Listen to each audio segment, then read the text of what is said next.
एक जंगल में डाकू चिड़ियाओं का बहुत बड़ा गैंग था। वो लोग बहुत बड़ा डाका डालते हैं और उसको एक गुफा में छुपा देते हैं। सुनो डाकू भाइयों, हमें पुलिस ढूंढ रही है। हमें अभी इस गुफा में रहना होगा। लेकिन हम खाएंगे क्या सरदार? गांव से किसी खाना बनाने वाले को उठा कर ले आओ। हाँ, गांव में बबलू बहुत ही स्वादिष्ट खाना बनाता है। फिर कालू बबलू को किडनैप करके गुफा में ले आता है। ये लीजिए सरदार, ये है बबलू रसोइया, इससे हम खाना बनवाएंगे। मुझे आप लोगों ने किडनैप कर लिया है, लेकिन खाना कैसे बनाऊं? सामान कहाँ है? तुझे पूरा सामान मिलेंगे। वो देख, वहाँ सामान का ढेर लगा हुआ है। अरे लगता है तुम पूरे साल का राशन यहाँ ले आए हो। चल अब सरदार जबास के लिए चाय बना। लेकिन किसमें बनाऊं? चूल्हा कहाँ है? अरे कालो, चूल्हा कहाँ है? देखो बबलू, कोई जुगाड़ करो, क्योंकि अब मैं बाहर नहीं जा सकूंगा चूल्हा लेने के लिए। और तुम तो वैसे भी सड़क के किनारे दुकान लगाते हो, तुम्हारे पास कौन सा बहुत अच्छा चूल्हा है? जुगाड़ करो, नहीं तो तुम्हारी खैर नहीं। ठीक है, मैं ड्रम का चूल्हा बना लूंगा। इसके बाद बबलू ड्रम छेद करके उसमें लकड़ियाँ भर देता है और ऊपर के हिस्से से उसमें बर्तन रखकर चाय और खाना बनाने लगता है। सारे डाकू खाने का मजा लेते हैं। तेरा खाना तो बहुत अच्छा है। अब तू यहाँ से कभी नहीं जाएगा। तू पूरी जिंदगी हमारे लिए खाना बनाएगा। अरे ये कहाँ फंस गया मैं? अरे तुम फिक्र मत करो, आखिर तुम डाकू जाबाज के लिए खाना बना रहे हो। मेरे सिर पर 10 लाख का इनाम है, लेकिन कोई मुझे पकड़ ही नहीं सकता। तो तुम बस 10 लाख वाले इनामी डाकू के लिए खाना बनाते रहो। बहुत दिनों तक बबलू उन डाकुओं के अत्याचार सहता रहा और खाना बनाता रहा। एक दिन उसे कुछ आवाज सुनाई देती है। अरे ये तो हेलीकॉप्टर की आवाज है। फिर बबलू अपने ड्रम में गीले लकड़ियाँ डाल देता है और उसका धुआं गुफा से निकलकर बाहर जाता है और ऊपर की तरफ उड़ने लगता है। बस ये हेलीकॉप्टर ये धुआं देख ले। कुछ ही देर में हेलीकॉप्टर गुफा के पास उतरता है और उसमें से बहुत सारे पुलिस वाले निकलते हैं। पुलिस गुफा में धावा बोल देते हैं और सारे डाकू पकड़े जाते हैं। पुलिस सर, मैंने ही गुफे के अंदर से धुआं किया था, जिससे आप ये समझ जाओ कि इस सुनसान जंगल में इस गुफा में कोई है। आपने यहाँ आकर इन डाकुओं को पकड़ा, उसके लिए आपका बहुत बहुत धन्यवाद। अरे मेरा धन्यवाद नहीं बबलू, तुमने बहुत होशियारी दिखाई है। तुम्हें 10 लाख मिलेंगे। फिर इसके बाद बबलू को 10 लाख का इनाम मिलता है और उसका जीवन अब अच्छे से बीतने लगता है। हल्दीपुर गांव के जंगल में कड़क सेठ प्रधान था। कड़क बहुत ही लालची और बदमाश था। कड़क गरीब लोगों की जमीन और घर हड़प लेता था। वो उनको खेत की जमीन पर भी जबरदस्ती कब्जा जमा लेता था। ऐसे ही कड़क सेठ पीलू और उसके पिता के घर पर कब्जा कर लेता है। पिताजी, कड़क सेठ बहुत बदमाश है। उसने आपको कर्ज के नीचे दबाकर हमारा घर अपने कब्जे में कर लिया है। बेटी, वो ऐसे ही करता आया है। लोगों को धोखा देकर आधे जंगल में कब्जा कर लिया है। सब उससे डरते हैं। उसकी कोई न कोई कमजोरी जरूर होगी। मैं उसे आपकी जमीन वापस करवा के ही रहूंगी। फिर पीलू अपनी सहेली बबली से मिलती है और उसको पूरी बात बताती है। क्या बताऊं बहन पीलू, कड़क सेठ ने तो मेरे पिताजी का भी खेत कब्जे में कर लिया था। पिताजी ने 50,000 कर्ज लिए थे। कड़क सेठ जबरदस्ती उनसे 2 लाख रुपए लेकर खेत वापस किया। लेकिन ऐसा कब तक चलेगा? हमें कुछ करना चाहिए। मेरे हरिया मामा आने वाले हैं। वो बहुत होशियार है, उनसे हम सलाह लेंगे। तब तक पीलू और उसकी परिवार एक पेड़ के नीचे रहने लगते हैं।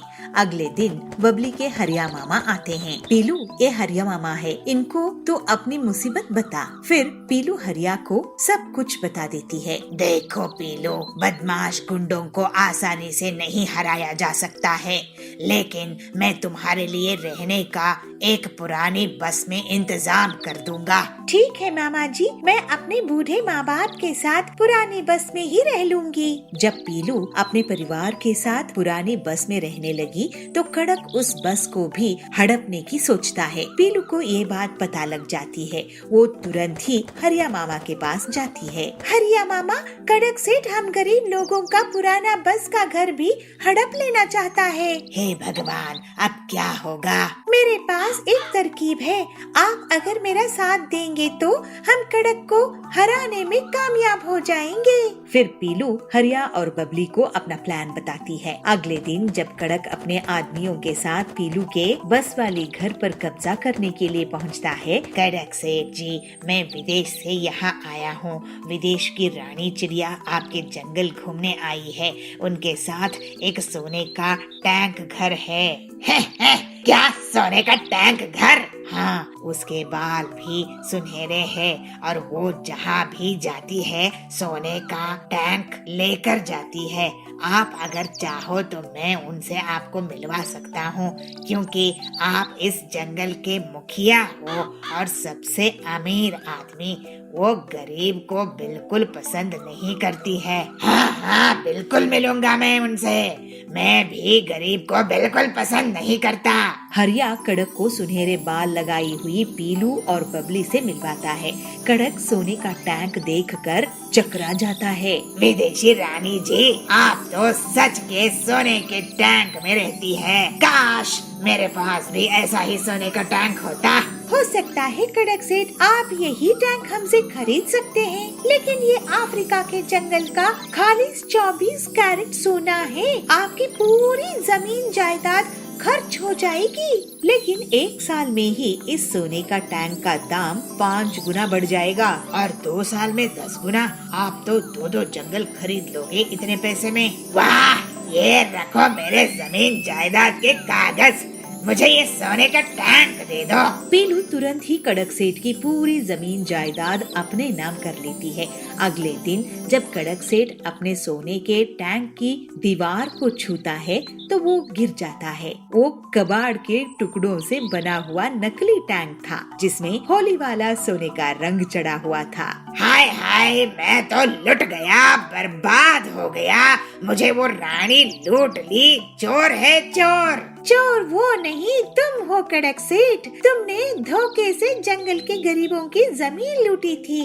अब तुम्हें तुम्हारा ही तरीके का धोखा मिल गया ना। कड़क बहुत शर्मिंदा होता है। पीलू सबको उनकी जमीन लौटा देती है। फिर सभी लोग हरिया की मदद से पक्के घरों में रहने लगते हैं और कड़क जंगल छोड़कर भाग जाता है। इस तरह से पीलू की सूझबूझ और हिम्मत उसके काम आती है। वो अब हंसी खुशी रहने लगती है। फिर पीलू उस ऑटो को ले जाकर जंगल में घूमने लगी। ये देखकर कालू का सिर चकरा गया और वो बेहोश हो गया। बांसपुर गांव में पीलू ऑटो रिक्शा चलाती थी। उसका एक बेटा था टिल्लू। टिल्लू स्कूल में पढ़ाई करता था। ऐसे ही एक दिन स्कूल की प्रिंसिपल कोयल मैडम पीलू को स्कूल में बुलाती है। पीलू जी, आप बहुत मेहनत करती है और टिल्लू को पढ़ा रही है, लेकिन आपकी मेहनत पानी में जा रही है। क्या बात है प्रिंसिपल मैडम, आप ऐसा क्यों बोल रही है? देखिए पीलू जी, क्रिसमस पास आ रहा है। सभी बच्चे क्रिसमस की एग्जाम में पास होने के लिए मेहनत कर रहे हैं, मगर आपका बेटा स्कूल में टाइम पास करता है। वो लकड़ी के टुकड़ों से कुछ न कुछ बनाता रहता है। उसका पढ़ाई में मन नहीं लगता है, क्लास में ध्यान नहीं रहता है। ऐसे में वो एग्जाम कैसे पास करेगा? आप उसे कुछ काम में ही लगवा दो, यहाँ उसका कुछ नहीं होने वाला। आप ऐसा मत बोलिए मैडम, वो मेरे जैसा गरीब ना रहे, इसलिए उसे यहाँ पढ़ा रही हूँ। मैं उसे समझाऊंगी। उसके बाद पीलू रात में अपने बेटे टिल्लू से बात करती है। टिल्लू, तुम्हारी स्कूल की प्रिंसिपल मुझे बुलाई थी। तुम स्कूल में पढ़ाई नहीं करते हो और बेकार में लकड़ी के सामान बनाते हो। मैं पढ़ाई ध्यान भी देता हूँ, और साथ में लकड़ी के खिलौने भी बनाता हूँ। मैं दोनों काम एक साथ कर सकता हूँ माँ। लेकिन तू लकड़ी के खिलौनों को क्यों बना रहा है? एक काम में ही ध्यान क्यों नहीं देता? पढ़ाई में ही ध्यान रख, बाद में खिलौने बनाना। माँ, क्रिसमस पास में है, बच्चे लकड़ी के खिलौने खरीदते हैं। मैं सोच रहा था क्यों ना मैं खिलौना बनाऊं। नहीं बेटा, मैं ऑटो चला रही हूँ ना, तो फिक्र मत कर और स्कूल में अच्छे से पढ़ाई कर। टिल्लू अपनी माँ का कहना मान लेता है, लेकिन उसी रात कालू कौवा पीलू के घर में उसके ऑटो के पास आता है। कालू भी ऑटो चलाता था और पीलू से जलता था। वो एक औरत होकर ऑटो क्यों चलाती है, ये उसका ख्याल था। कालू अपने मन में कहता है, पीलू पिद्दी चिड़िया, तू मुझसे ज्यादा कमाती है, मैं तेरे ऑटो को जलाकर राख कर दूंगा। ऐसा सोचकर कालू ऑटो को नकली चाबी से खोल देता है और उसका इंजन और पहिए चुरा कर भाग जाता है। अगली सुबह पीलू अपने बेटे के साथ घर के बाहर आती है तो अपने ऑटो की ऐसी हालत देखकर रोने लगती है। हे भगवान, ये गरीबी में तू कैसी परीक्षा ले रहा है? मेरी ऑटो का तो इंश्योरेंस भी नहीं है। अब मैं अपने बेटे को कैसे पढ़ाऊंगी? ऑटो के लिए बैंक से जो कर्ज लिया था उसे भी चुकाना है। सोची थी इस बार क्रिसमस में लोग घूमने फिरने के लिए ज्यादा बाहर निकलेंगे तो मेरी ऑटो से कमाई हो जाएगी। सब बर्बाद हो गया। पीलू अब मजदूरी का काम करने लगी और घर के लिए पैसे कमाने लगी। कालू ये देखकर बहुत खुश हो रहा था। पीलू से पैसा मांगने के लिए मकान मालिक आता था, बैंक वाले आते थे। पीलू बहुत उदास होने लगी थी और उसकी तबीयत भी खराब होने लगी थी। ये देखकर एक दिन टिल्लू स्कूल खत्म होने के बाद जंगल जाकर लकड़ियाँ काट कर लाता है और उन लकड़ियों को तराशने लगा। छन्नी और हथौड़े की मदद से वो एक सुंदर लकड़ी का ऑटो रिक्शा बना लेता है। फिर टिल्लू उस ऑटो ले जाकर अपनी माँ को दिखाता है। माँ देखो, तुम्हारे लिए क्रिसमस गिफ्ट। अरे बेटा, ये क्या है? ये लकड़ी का इतना बड़ा ऑटो तू कहाँ से लाया है? माँ, ये ऑटो मैंने तुम्हारे लिए बनाया है। 1 रुपया भी इसमें खर्च नहीं आया। अब तुम क्रिसमस में इसको लेकर चलाओ। और हाँ, वो पुराना हिस्सा ऑटो का है ना, उसको मैं इस ऑटो के ऊपर फिट कर देता हूँ। ये डबल डेकर ऑटो बन जाएगा। मैं इस पे वाटरप्रूफ पेंट कर दूंगा। वाओ मेरे टिल्लू, मुझे तुझ पर गर्व है। फिर पीलू उस ऑटो को ले जाकर जंगल में घूमने लगी। ये देखकर कालू का सिर चकरा गया और वो बेहोश हो गया। पीलू के डबल डेकर ऑटो में बहुत से सवारी बैठ जाते थे। हे भगवान, इस ऑटो को अगर मैं तोड़ दूंगा तो ये ट्रिपल डेकर ऑटो ले आएगी, फिर बस ही बना देगी। मैं तो जंगल छोड़कर जा रहा हूँ। और फिर इस तरह से पीलू अपनी मेहनत से ज्यादा पैसे कमाने लगती है। उसके घर की गरीबी हमेशा के लिए दूर हो जाती है और टिल्लू भी बहुत मन लगाकर पढ़ाई करता है। वो स्कूल में फर्स्ट आता है। कोयल प्रिंसिपल उसकी बहुत तारीफ करती है। इस तरह से सब खुशी खुशी रहने लगते हैं। पितापुर नाम के छोटे से गांव के जंगल में एक गरीब चिड़िया पीलू कपड़े डिजाइनिंग का काम करती थी। वो अपने ही घर से छोटा सा बुटीक चलाती थी, वहीं पे काम करती थी और वहीं पे रहती थी। पीलू जंगल में पहली कपड़ा डिजाइनर थी। ऐसे ही एक दिन हरी तोती पीलू के यहाँ पहुँचती है। पीलू, मुझे देखने के लिए लड़के वाले आने वाले हैं। अगर लड़के को मेरी ड्रेस पसंद आ गई और मेरी शादी पक्की हो गई तो मैं तुम्हें पैसे दूंगी, नहीं तो मैं तुम्हें पैसे नहीं दूंगी। लेकिन आप लड़के को पसंद आओगी कि नहीं, इसका मेरी ड्रेस से क्या लेना देना? बस मैंने कह दिया तो ये दिया, तुम मुझे ड्रेस दिखाओ। पीलू फिर दुखी मन से उसको ड्रेस दिखाती है और एक ड्रेस लेकर हरी तोती वहाँ से चली जाती है। ऐसे कैसे चलेगा? कोई मुझे पैसे ही नहीं देता है। यहाँ के लोग कब समझेंगे कि मैं एक बुटीक चलाती हूँ, फुटपाथ के कपड़े नहीं बेचती हूँ। हरी तोती को देखने के लिए लड़के वाले आते हैं। आप आपकी ड्रेस तो बहुत ही अच्छी है, लगता है किसी प्रीमियम बुटीक से ली है। आपको ये कलर भी बहुत सूट कर रहा है। लड़के की बात सुनकर हरी बहुत खुश होती है और उसका रिश्ता पक्का हो जाता है। उसके बाद वो पीलू के पास जाती है। पीलू जी, मेरी ड्रेस मेरे होने वाले पति को बहुत पसंद आई। तुम्हारा बहुत बहुत शुक्रिया। मैं इसकी पेमेंट करने के लिए आई हूँ। आपको बहुत बधाई हो हरी, और धन्यवाद कि आप मुझे पूरे पैसे देने के लिए आई हैं। इसके बाद पीलू बहुत सी और पक्षियों को ड्रेसेस देने लगी और सभी उसे थोड़े बहुत पैसे देने लगे। ऐसे ही कुछ दिन बीत जाते हैं। पीलू सोच में रहती है, पता नहीं कितने दिन और लगेंगे मेरी बुटीक को जमाने में। जो भी आती है मेरी तारीफ करती है, कपड़े की तारीफ करती है, लेकिन कोई भी पूरे पैसे नहीं देते हैं। फिर एक दिन एक फिल्म की शूटिंग के लिए जंगल में हीरोइन आती है। साथ ही डायरेक्टर और प्रोड्यूसर भी रहते हैं। शूटिंग के दिन उसकी ड्रेस में कॉफी गिर जाता है। वो बहुत नाराज हो जाती है। अरे, ये ड्रेस खराब हो गई है। यहाँ आते ही अपशगुन हो गया है। कोई होगा क्या जो मेरी ड्रेस नहीं लाकर दे दे? क्या यहाँ पर कोई डिजाइनर बुटीक है? मैडम, इस गांव के जंगल में कौन सा बुटीक होगा? तभी वहाँ शूटिंग देखने आई पीलू हीरोइन को आवाज देकर कहती है, हीरोइन जी, मैं आपकी बहुत बड़ी फैन हूँ।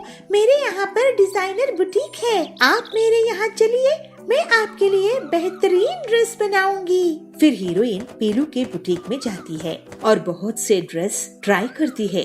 उसे 3 ड्रेसेस पसंद आते हैं। पीलू, लगता है मैं तुम्हारी दुकान में अगर और रुकी तो पूरी दुकान ही खरीद लूंगी। तुम कमाल की ड्रेस डिजाइनर हो। अच्छा सुनो, मैं शूटिंग के लिए जा रही हूँ, मैं तुमसे बाद में मिलूंगी। ये लो पैसे। नहीं मैडम, आप मेरे यहाँ आई है, आपको ये ड्रेसेस मेरी तरफ से गिफ्ट। फिर पीलू हीरोइन से पैसे नहीं लेती है, लेकिन हीरोइन अपनी शूट खत्म करके वापस आती है। पीलू, तुमको इस बुटीक से कितना कमाई हो जाता है इस गांव के जंगल में? यही कोई 5-10 हजार रुपए, ज्यादा नहीं मिलते हैं। अरे, तुम जैसी टैलेंटेड ड्रेस डिजाइनर को इतनी कम इनकम? तुम मेरे साथ चलो, मैं तुम्हें महीने का 2 लाख रुपए दिलवा दूंगी। दूसरी हीरोइंस और अमीर बिजनेस कराने की लेडीज के लिए तुम ड्रेसेस डिजाइन करना, तुम बहुत जल्द ही करोड़पति बन जाओगी। पीलू ये सुनकर बहुत खुश होती है और अपने टैलेंट और मेहनत से वो बहुत जल्द ही बहुत तरक्की करती है और अब उसके पास बहुत सारी हीरोइंस का और अमीर घरानों की औरतों का ऑर्डर रहता है। पीलू बहुत अमीर हो जाती है, लेकिन उसे अपने गरीबी के दिन याद रहते हैं। वो हर हफ्ते गरीबों को मुफ्त में कपड़े दान दे देती थी। इस तरह से पीलू हंसी खुशी रहने लगती है। बदलापुर एक छोटे से गांव था। यहाँ बबलू अपने ससुराल में रहता था। उसका ससुराल बहुत गरीब था। बहुत कोशिश करने के बाद भी उसे कोई काम दे नहीं रहा था।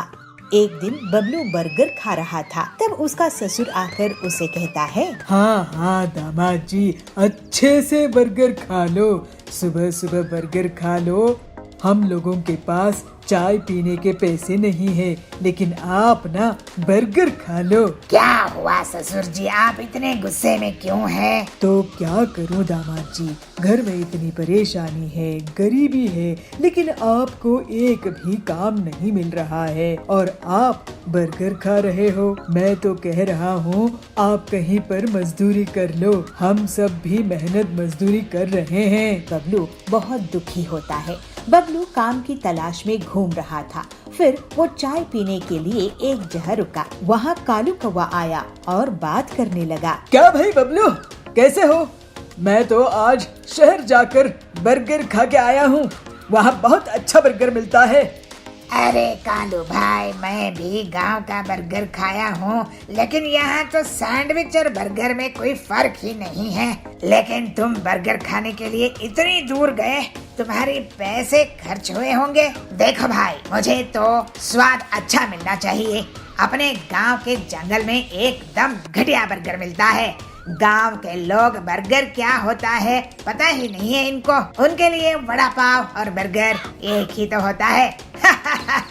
बड़ी बड़ी दुकानें खोल लेते हैं, लेकिन बर्गर पैटीज ऐसा ही फिसल जाता है। मैं ही नहीं और भी बहुत से लोग हैं शहर जाकर बर्गर खाते हैं। मैं तो कहता हूँ बबलू भाई, कोई अपने ही गांव में छोटा सा ठेले भी बर्गर का खोल ले तो वो बहुत कमाई करेगा। ये तो आप सही कह रहे हो कालू भाई, मैं एक बार शहर जाकर बर्गर खा के आता हूँ। उसके बाद से बबलू एक दिन शहर जाकर बर्गर खा के आता है। उसके बाद वहाँ पर खाना बनाने की किताबें पढ़ता है और उससे जल्दी ही वो सभी तरह के बर्गर बनाने सीख जाता है। शहर से वापस आकर बबलू अपने दोस्तों को बर्गर्स खिलाता है। सभी को उसके अलग अलग बर्गर्स बहुत पसंद आते हैं। ससुर जी, मैं कुछ काम शुरू करने जा रहा हूँ। क्या काम शुरू करने वाले हो बबलू जी? आप इतने टाइम शहर में क्या सीख के आए हो और पैसे जमा कर लिए हो क्या?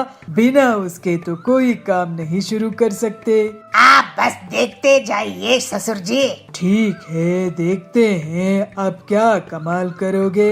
ऐसे ही एक दिन बबलू बर्गर बनाने लगता है और कालू को बर्गर खाने के लिए बुलाता है। कालू अपनी पत्नी सुंदरी के साथ बर्गर खाने के लिए आता है। अरे वाह बबलू भाई, ये तो शहर से भी बहुत ज्यादा टेस्टी बर्गर है।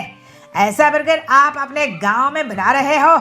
मुझे तो यकीन ही नहीं हो रहा है। अब मैं शहर नहीं, आपके ही यहाँ बर्गर खाने आऊँगा। अगर तुम्हें पसंद आया है तो सभी को पसंद आएगा कालू भाई। जल्द ही बबलू की बर्गर की दुकान बहुत धूमधाम से चलने लगती है। जल्दी ही वो मुनाफा कमाकर अमीर हो जाता है। ससुर जी, आपको जानकर बहुत खुशी होगी कि मेरा बर्गर का काम बहुत अच्छा चल रहा है और मैं अपने परिवार के लिए एक घर खरीद लिया हूँ। अब हम सब जल्द ही वहाँ रहने जाएंगे। बर्गर बेचकर कौन घर खरीदता है दामाद जी? घर तो अमीर लोग ही खरीद सकते हैं। आप घर को कल ही देख लेना ससुर जी।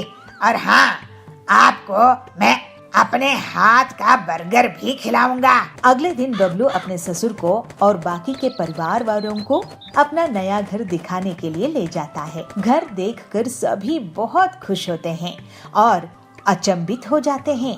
बबलू का बड़ा सा बर्गर के आकार का घर था। अरे वाह दामाद जी, आपने तो कमाल ही कर दिया।